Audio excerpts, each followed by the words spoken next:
I want to welcome everybody to our final virtual internship of 2021. We've had a great time last spring, this fall, leading sessions with all of you. We've talked to thousands and thousands of students, middle school, high school, college around the country through our sessions, and we're always grateful to have you. I know this is a busy time of year with exams and the holidays, and we appreciate the chance to meet with you one more time before we close out the year.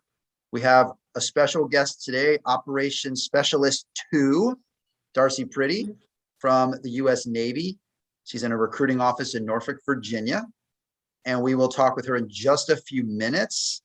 Before we'll do a little housekeeping first, and we have our sign language interpreter, Ms. Dardarian, helping us today. We appreciate that. So as we begin, and for those of you who have been here before, you know that we have some administrative stuff, some notes to share to look ahead, and then we'll get into our conversation. So let me first share my screen, go to the top here. One thing that we always do is we give out free resources, and we have kind of a sampling of different lessons that our company, we're called the Rubin Company. We teach business communication skills through online curriculum. And we have some free lessons today on how to boost morale, which hopefully would come at a good time. We're in the middle of the year, it's getting cold. COVID is still alive and well, unfortunately, and it's ever present in our world. And so I hope that these lessons will give students some motivation when we resume school after the holidays. So we're talking about how to uncover our true purpose through a quick exercise, how to work with a mentor, learn to share stories of how we've overcome challenges, especially during COVID, learn how to improve our public speaking, gain more confidence in front of audiences, and learn how to share our best moments on social media through a personal hashtag. So some simple outside the box lessons that I would love for you to bring in to your classroom. And also, we've been giving this out all semester, a one-page checklist for giving effective online presentations. And it's a quick list of some best practices that if you don't have it yet, we'd love to pass it along. So if you're new to our community, you don't have these resources yet, the way we do it for efficiency's sake is I'd love for you to go to the chat. If you'd like these resources, go to the chat and type the word interested and your email address. And if you're new to the Rubin community, what we always like to do is say hello by phone and get to know you and your class and your department, so you can use these materials effectively when you come back after the break or at any point in the springtime. So if you'd like these resources, you don't have them yet, type interested and your email address. This is really directed at the educators here, and they'll get it down to the students. And then we'll follow up, try to catch you before the break to pass along these lessons and learn more about the work that you do and why these are skills that you value. So consider that, and I'll keep moving through our slides so we can get to our guest.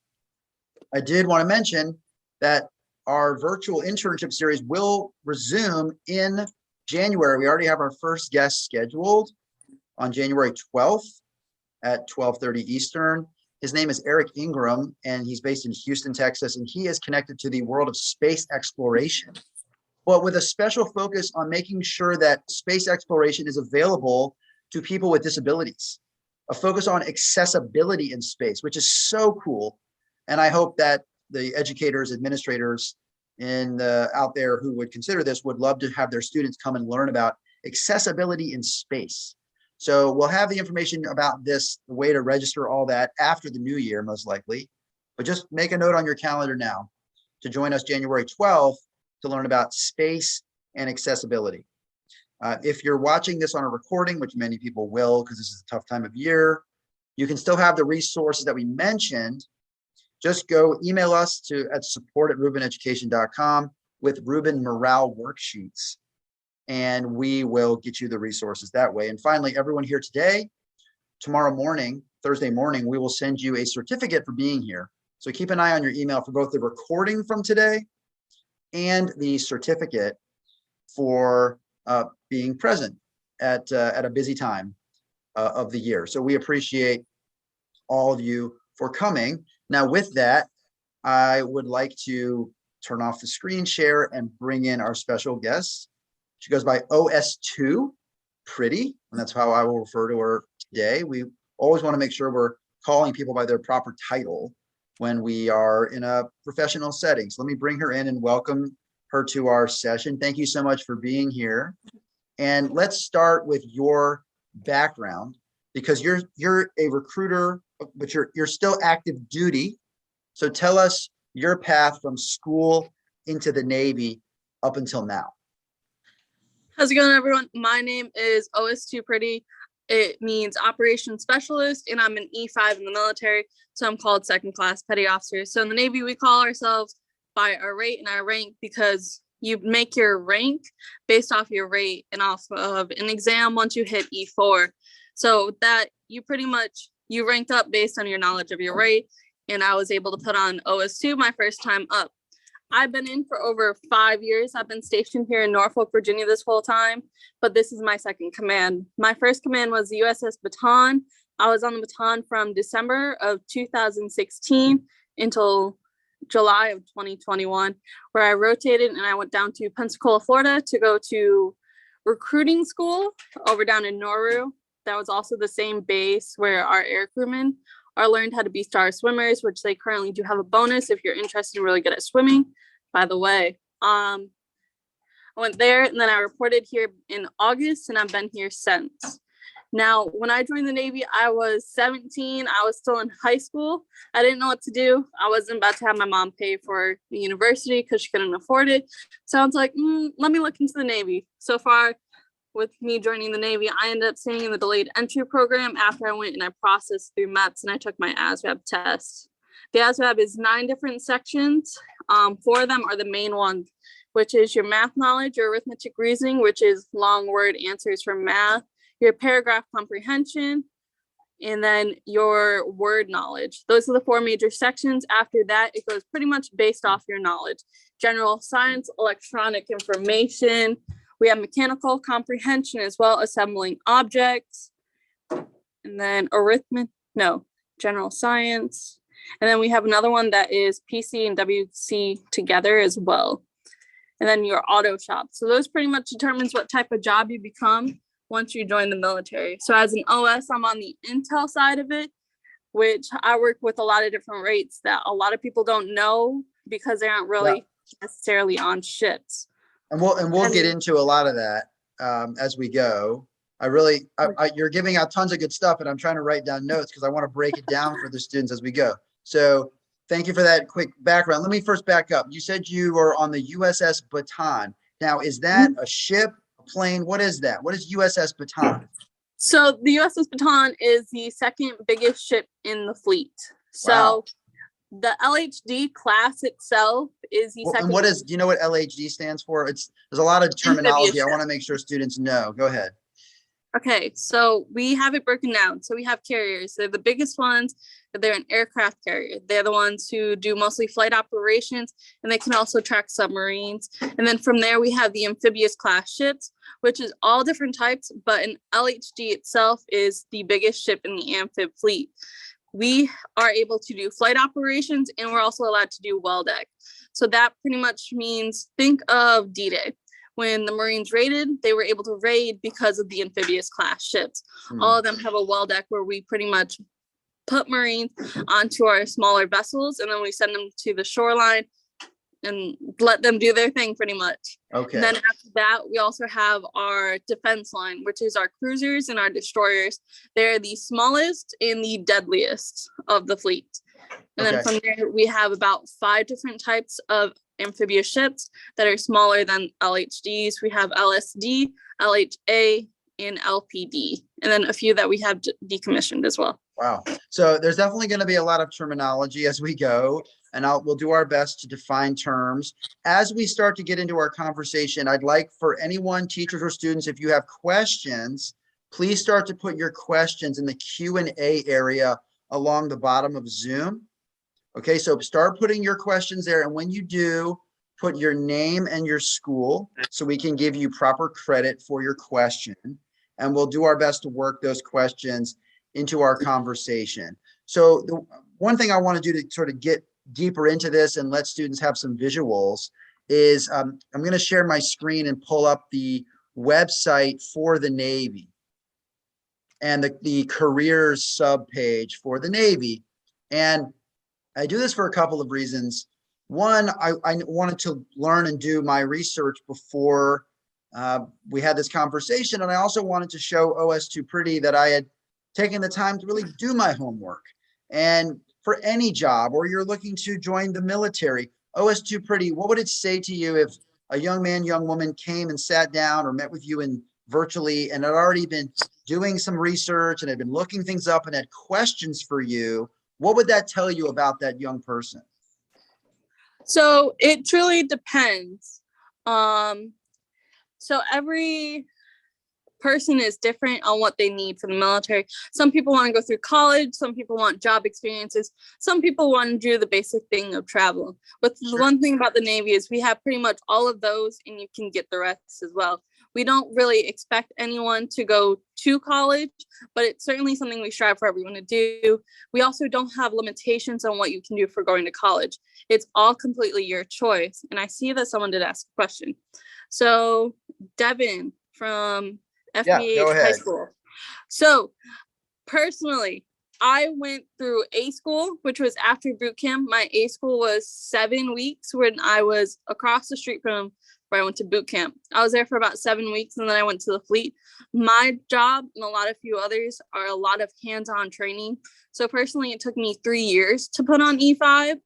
E1 to E3 is automatic advancements, and then E4 to E6 and above is pretty much test-based knowledge.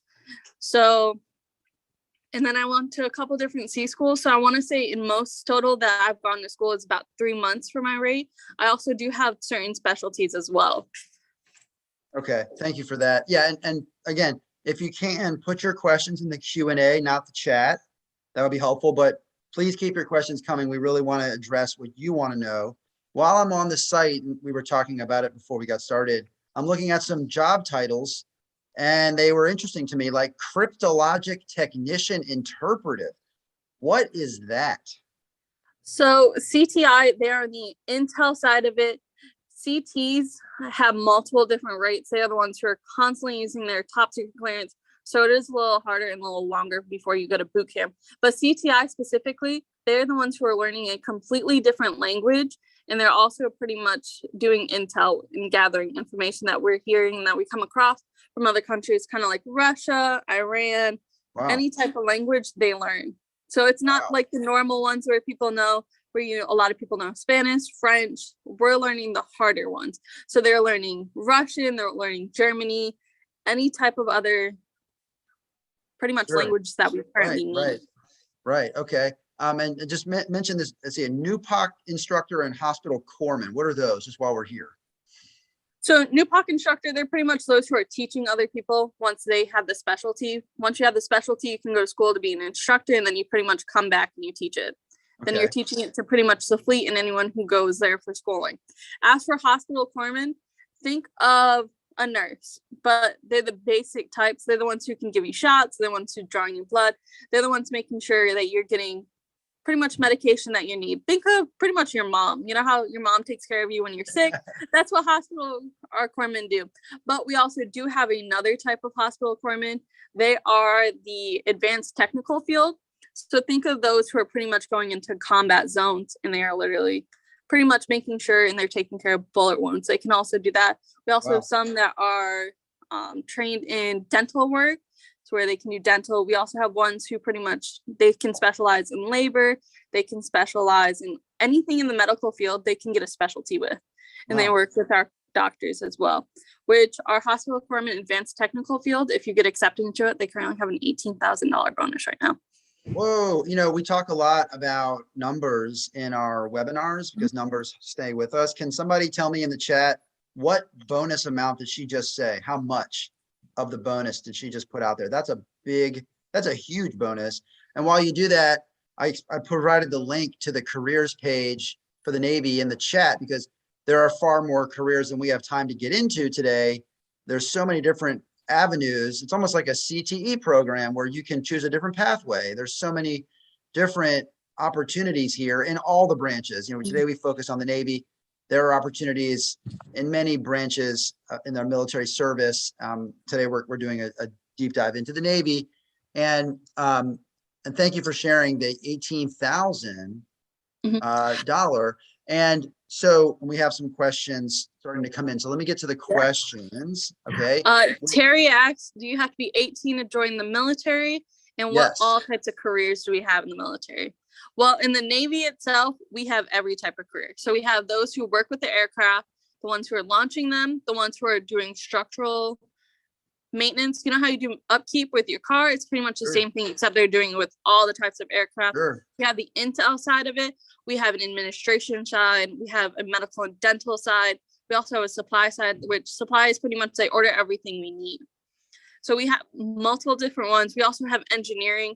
Those are the ones who are pretty much our firefighters. They're the ones who pretty much take care of the engine of the car. That's what they are. And they do a lot of different specialties. We also have engravings as well. We have a lot of different rates for a lot of different specialties. As for being able to join, you can join at 17 with parental consent.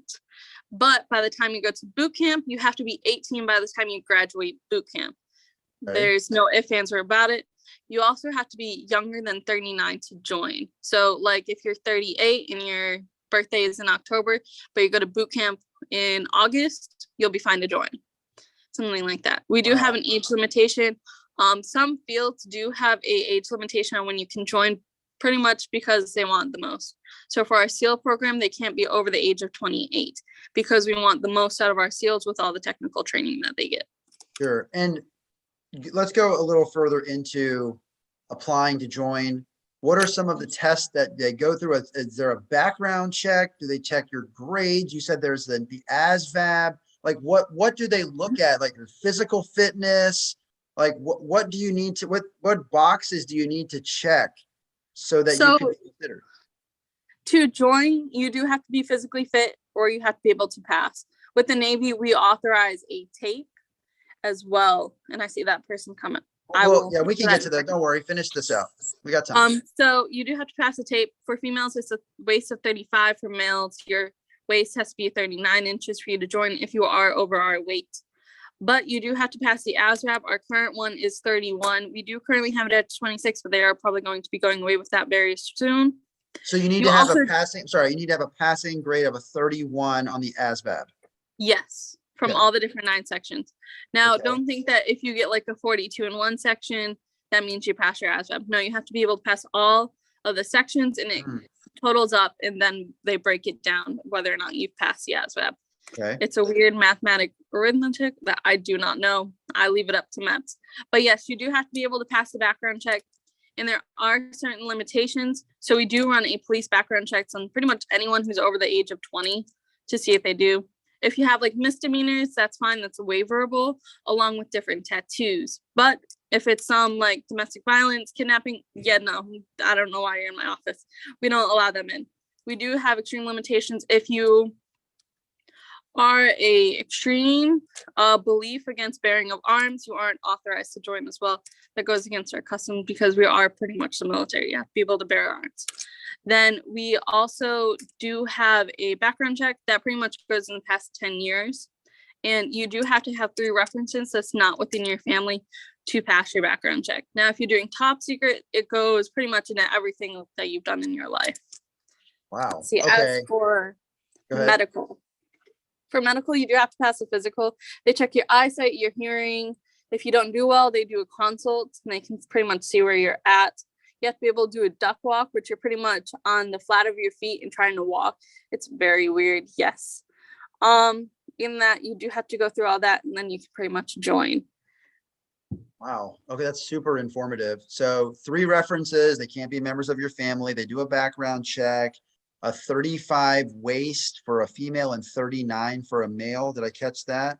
Yep. Okay. So these are some really practical things, right, that we need to remember. And that's what we want out of our sessions. It's just really practical, honest information to go through this process. Now, we have some questions and we'll get to them in just a second. So let's say somebody is interested and they feel like they meet these qualifications where they're ready to try.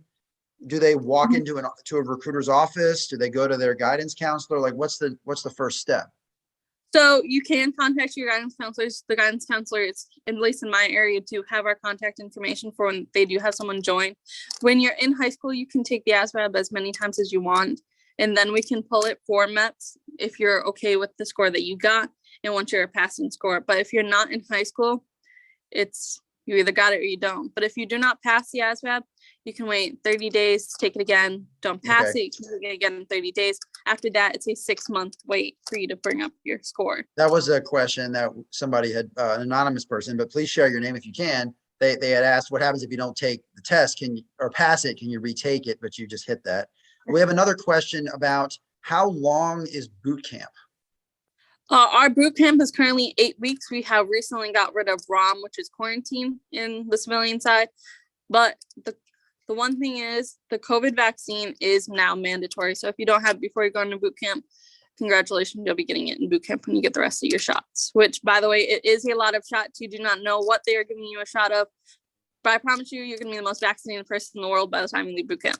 Yeah, that is an interesting question that, vaccinations and just, there are things that you have to do that are mandated by the military or by the government.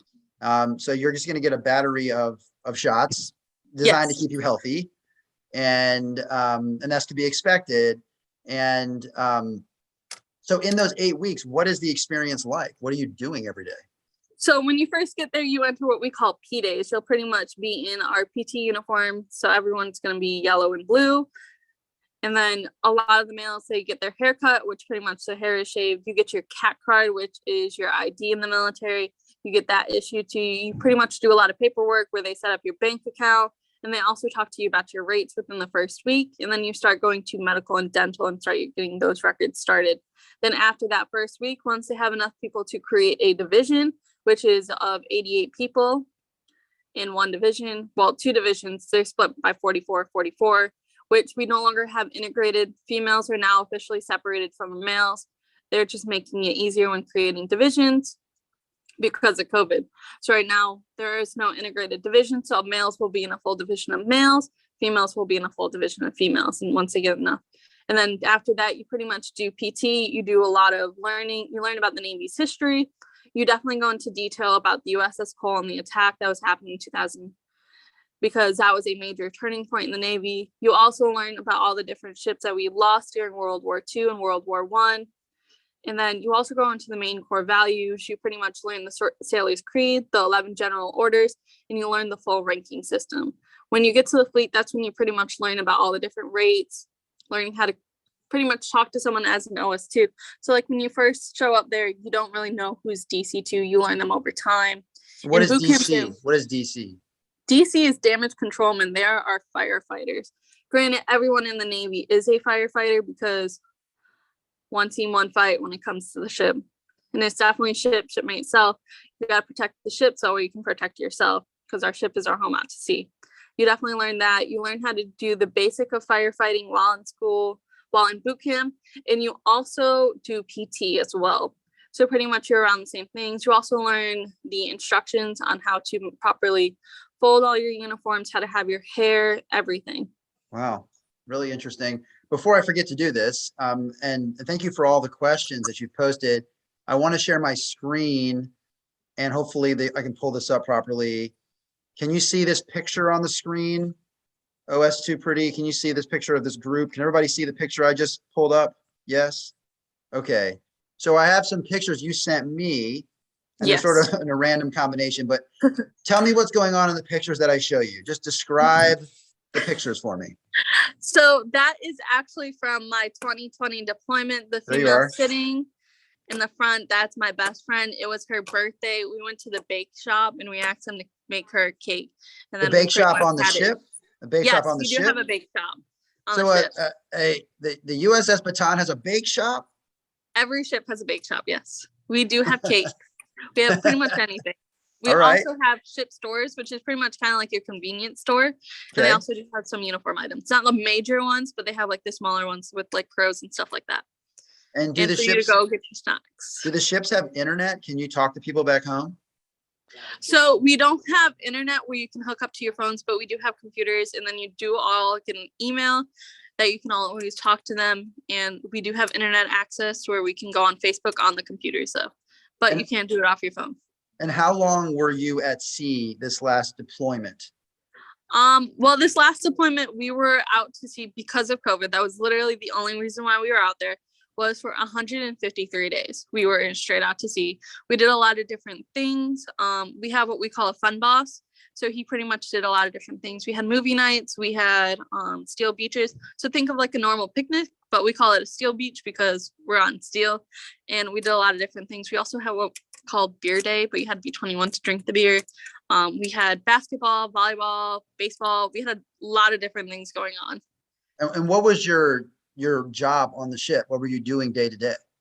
So my rate, we do what we call watches out to sea. So I was pretty much in combat. I knew what was going on around me the whole time.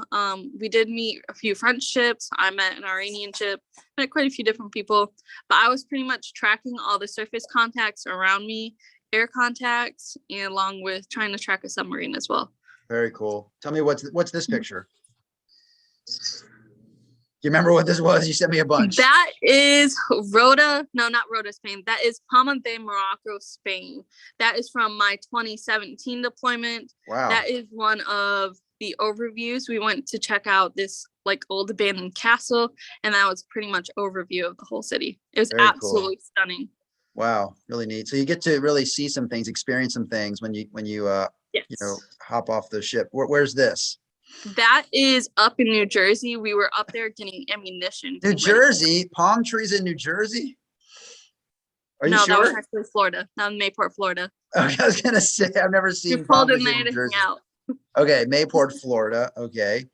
And who's this? That is my friend Alfaro. That is our second class frocking ceremony for when I put on second, and she put on third class that day with me. Okay, so you had a ceremony for when you moved up in rank. Okay, a couple more pictures. We are very big on ceremonies. Where's this? Where's this from? That is also Spain. That was the view that we had from the ship. Very cool. Very cool. A couple more. And where's this? That is actually Valencia, Spain. I actually had a night there. It was actually gorgeous. There was this crazy parade going around, so not many people were out. And the structures and the architecture was absolutely stunning. Wow. So you really got a chance to see some things. And lastly, what's going on here? That is the day I graduated boot camp, and that is a very nice picture my sister is still mad at me about, of her crying when I graduated. In the bottom left hand is a picture with me and my mom. In the middle, that's my Nana. And then up at the corners, that's my sister. And then those other two pictures were of my division, and the three are my RDCs. They were pretty much mom and dad, my full boot camp. I still remember my chief yelling at me to eat my greens. We have a comment here from, great job giving a good description about the opportunities Navy affords and a view of what a new recruit would experience. Very accurate. Thank you. So you're on point with Darius Radzius, and let us know where you're from, Darius. Thank you for that comment. Let me see if I missed anybody while I was sharing these pictures. Question: what were some suggested hairstyles going into the Navy for females? So I reached out to a few RDC females. They said cornrows are the best, but there has to be a certain dimension of your guys' African American. Your guys' braids has to be a certain dimension, so it is a little harder. There are these eco gels that are water based that are extremely easy to make your hair extremely flat. As you can see, I have curly hair, absolutely hard to put in a bun, but with that and it's water based, it doesn't damage your hair as much. But there are certain ways for you to do it. But every female has to have a bun when you're in boot camp. But if your hair is a little shorter when you're out to the fleet, you can have it in a ponytail. Great. This is such good information. It's so specific, right? Raise your hand if you're getting a lot of information from today's session. Very, very practical, right? Just like what you need to know. Question from Mark Mazzotti a few minutes ago. He said, how do you increase your experience? I suppose he means, how do you move up in rank? What do you do to grow? What happens? What takes place? So when you're moving up in ranks, E1 to E3 is automatic once you are eligible to take the E4 exam, which is 6 months after you make E3. Pretty much you take an exam, but because of COVID, that exam went away. So it's all based on your evaluation. Your evaluation is pretty much, think of a good reference or a bad reference that you get at your job. That's pretty much what an evaluation is. It states how well you're doing, and you get ranked amongst your peers in your division and those who have the same rate. So like the more qualifications you have, which is, think of when you're passing a math test. So once you pass the math test, congratulations, you pass that one. You don't have to worry about the next one. You didn't fail or have to retake it. That's pretty much what a qualification is. And it stays with you when you transfer commands as well.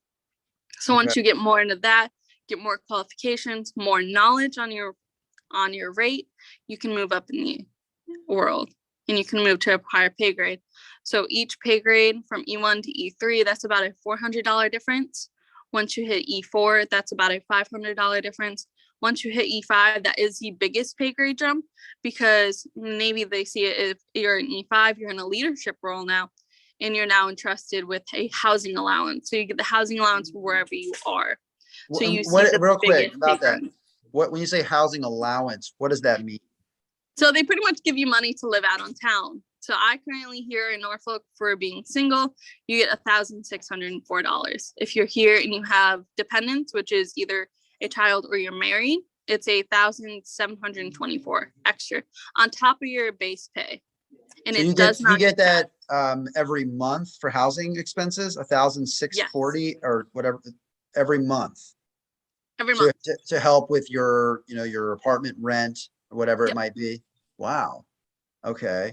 Are we all catching that? So the more you rise the ranks, the more your pay increases as well. Absolutely. Along with your C pay, if you're at a command. When I first started, I was getting about $50. By the time I left as an E5, I was getting about $400 extra a month with C pay. What does C pay mean?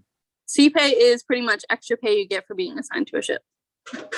And when you're out at sea, you're not really spending that money. So I imagine it's sort of collecting right back home, because what are you spending on? When I was in E1, E2 on my first deployment, I actually saved about $7,000. Whoa. All right. You know what I'm going to ask you, everybody? What number did she say she saved up during her first deployment when she came back home? How much money did she save? What was that amount? I think these numbers are so important. Thank you, Kayvon. 7,000. Wow. I mean, because you're at sea, you can't go to the movies. You're not doing things. You're not running around spending money like you would if you're home. So, and when you go to foreign countries, our currency is actually a lot lower than theirs. So like for our $1, it's every $3 of there. So it is actually very cheaper, especially when you go to the Middle East. Stronger dollar overseas. Wow. So are there any classes in high school that you'd recommend students take that would prepare them for the ASVAB or for the Navy in general? Algebra. Take algebra 1 and 2 and no geometry. Why? So why those? Arithmetic, reasoning, and your math knowledge really kills a lot of people, or it's your make or break. I personally was fantastic, so I did great in those 2 sections. I didn't have to worry about it because I was taking AP courses. So the more you know those and you pass those sections, you have a higher chance of passing the full ASVAB. Wow, that's such good advice. Which class did she say? Get in the chat. What are one of the math classes she just said to take or to be good at before you would take the ASVAB? And now I'm thinking about my own math history in high school, and I don't know how well I would do on that ASVAB. To be honest, I was never a great math student. Algebra 1 and 2, and also what was the other one with the? Yep, thank you, Kayvon. Or geometry. Really good stuff. We always ask that about different occupations. What class should you take? And this one's just, again, really specific. Take algebra 1 and 2 because it's going to come up on these tests. And so you're saying, like, if you don't do well, if you like totally bomb the math questions, it might hold you back from being accepted. Yes. So if you start doing extremely bad, they'll let you finish the ASVAB and they'll be like, hey, like, you didn't make it. But they will show you your scores and then they can give it to your recruiter and your recruiter can help you do it. We have a question from James Ertman. Well, should students take a junior ROTC class? Absolutely. So if you join ROTC in high school and you're there for a year and a half, you automatically go from E1 to E2. If you're there for 3 years, you automatically jump from E1 to E3 in the military. You start off on those new pay grades. So the longer you're in ROTC and ROTC in high school, you automatically go up in the ranks. I also saw another question of the buddy system. Yes, thank you. So the buddy system is extremely hard to do. The only time I personally have seen a buddy system go completely through are twins, because pretty much everything is the same about them. To join on a buddy system, you guys have to get pretty much the same score on the ASVAB. You both have to pass your physical, and it's extremely hard to get two people to get pretty much the same line item scores on the ASVAB for you guys to get the same job and go to boot camp together. It's not impossible, but it's usually extremely rare for someone to do it. And it takes a lot to actually finally get you both there, because you have to be within 10 points of the ASVAB to qualify for the same jobs. Wow. Okay. That's a really good question and a really good answer. There's another question about what items are you allowed to bring to boot camp? So you aren't allowed to have your phone, but you can still write letters. And I believe they have iPads now, so you can also email home. But mostly females, I highly suggest you bring feminine products that you need and stuff for your hair to make it into a nice bun. As for that, I suggest you bring a notebook, and at Walgreens, you can print out like wallet size pictures and you can glue it into that notebook. So you still have pictures from people from home. I personally did that. And in the notebook, you definitely should write down everyone's address and your family. So that way you can send them letters saying, hey, I'm cool. This is what's happening. But even that, bring the bare minimum when you go. You can bring hygiene products like deodorant and stuff like that, but bring them in travel size, because you're not going to get a huge A and B drawer.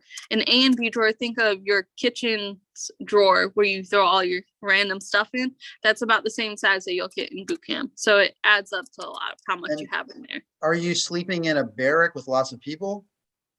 So you're in what we call it a compartment. It's in an open room, and you there's pretty much bunk beds of you and one other person below you, but you're with the same gender, the whole thing.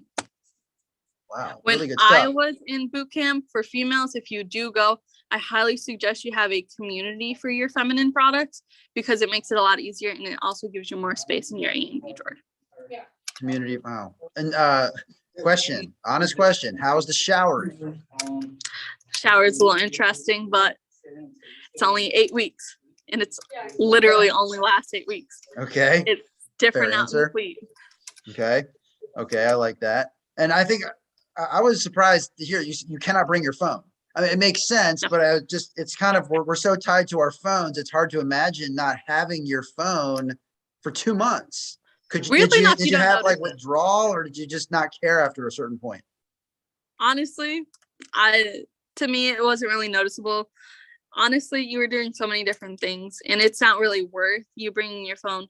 The reason why you can't have your phone is when you're getting training and all of a sudden your phone starts going off, that's you not paying attention, and you're going to want to take out your phone. It's time for you, when you're there, you're learning the history of the Navy, you have to learn it, and they do not want you to have your phone, because what if someone takes it? There's always a possibility, even though unfortunately there are people that are like that, will take it. And then what can you do? So they pretty much try to eliminate someone taking your belongings, because it's yours and no one else's. Well, I think it's a really good conversation to have, because I think like Kayvon is considering the military. I think it's important that he and others understand the realities and not to scare anybody away. It's just what you expect. Go ahead. It's pretty much almost the same across the board for all the different branches. Yep. Don't let the phone pretty much determine what branch you go to. But when you graduate, you're authorized to have 2 people there. They have to be vaccinated for them to see you graduate. They can easily bring you your phone that day, and you can have your phone back. So don't worry. You can get it the day you graduate boot camp. It will be fine. You can also take it to boot camp, but they will mail it home with the rest of you, with the civilian clothes that you have on. I have a question for you, and then we'll start to do a little bit of a wrap up. Do you think that going through boot camp, serving in the military, going on deployment, if you're coming in 17, 18, 19, do you think that the military helps you grow as a young person, develop maturity and responsibility, and teach you to stay on task? Do you feel like there's that development going on as well? There is that. I was able to buy my first car off the lot at 19, and I only put $4,000 down. It was brand new, only had 17 miles on it. Absolutely great. And at the age of 23, I just bought my first house. Meanwhile, all the congratulations. people, my friends who I went to high school with, they're just now getting their first apartment. They're in debt. A lot of them changed their major so many times when they were in high school. They were constantly drinking, all this other partying. When honestly, you can party and do all that stuff in the military and still have a stable income with experience. And a lot of places do tend to hire you a lot quicker because you have a security clearance. That security clearance, weirdly enough, comes into a fantastic play. Yeah, I'm sure. It's about $5,000 to $8,000 just to renew it on the civilian side. In the military, it's automatically. Wow. Wow. Real quick, I want to share my screen and mention what I offered up at the beginning for those who missed it. If you'd like, from the Rubin Company, we have a library of free exercises for learning how to boost morale in the classroom, learning how to uncover your purpose, work with mentors, learn how to share powerful stories of your own hard work. If you missed this offer at the beginning, and if you'd like this resource, a Google Drive of free exercises and an online presentation checklist of how to give effective online presentations, especially as we head into springtime competition season for a lot of student organizations.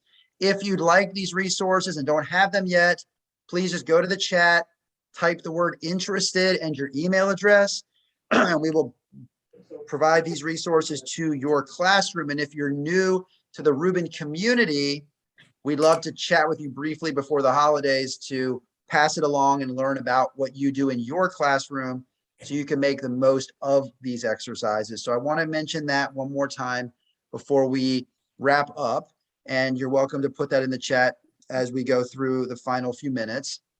Also, we will continue our virtual internship series in 2022. We're kicking off with a gentleman who works in space exploration with a focus on accessibility. It'll be on January 12th, 12:30 Eastern in Zoom, like before. If you would like the recording, if you would like the resources on boosting morale and you're watching on a recording, email us at the email address in red with that subject line, and we will pass it along. And finally, everyone who's here with us is going to get a certificate tomorrow morning on the world of the military for being here for our conversation. So look out for the recording and the certificate coming to you very soon. And we will start to wrap up with, see if I missed any last questions, and we can wrap up in just a couple of minutes. What did I miss? There are tell two. me. The hardships in failing at a boot camp. If you fail at a boot camp, depending on what discharge code you get, if it's 1 or 3, you're good to come back in. You'll have to go through the full medical process again and all that. And you also have to do pretty much most likely a waiver, depending on what it is. And then you can re-go to boot camp and attempt again. As for the hardships of training, it's always going to be away from family. But at the end of the day, you make a family away, as you see from the photos that you shared. You make a lot of new friends from any different branch along the way. Everyone's going through the same thing. And weirdly enough, people who understand you best are those who are serving next to you. And your family will always be there. And you do have emergency leave in case something ever does happen, and you can always go home. I think that's a great way to wrap up. Can we do a show of hands as an applause for our guest today, OS2 Pretty? I thought she was terrific. What a great way to wrap up our fall season of virtual internships by getting an honest take, a lot of good practical information. I hope that teachers will share this in a recording later on for those who missed it, because wow, so much good stuff, and really laid out what it takes, what to expect. So we appreciate you, and hopefully we made a few folks think, can take a hard look at the military as an opportunity after high school. One last question, because I think it's important. Do you need to know how to swim? So if you don't know how to swim, you do learn in boot camp, but this one is fairly easy. Okay, well, that settles that. All right, so thank you again. I hope everybody has a happy holidays and a happy new year, and we look forward to seeing you in 2022 on January 12th. Thank you again, and have a great rest of your week, and good luck on exams. Thank you, OS2 Pretty, very much. Have a fantastic day. Bye, everyone.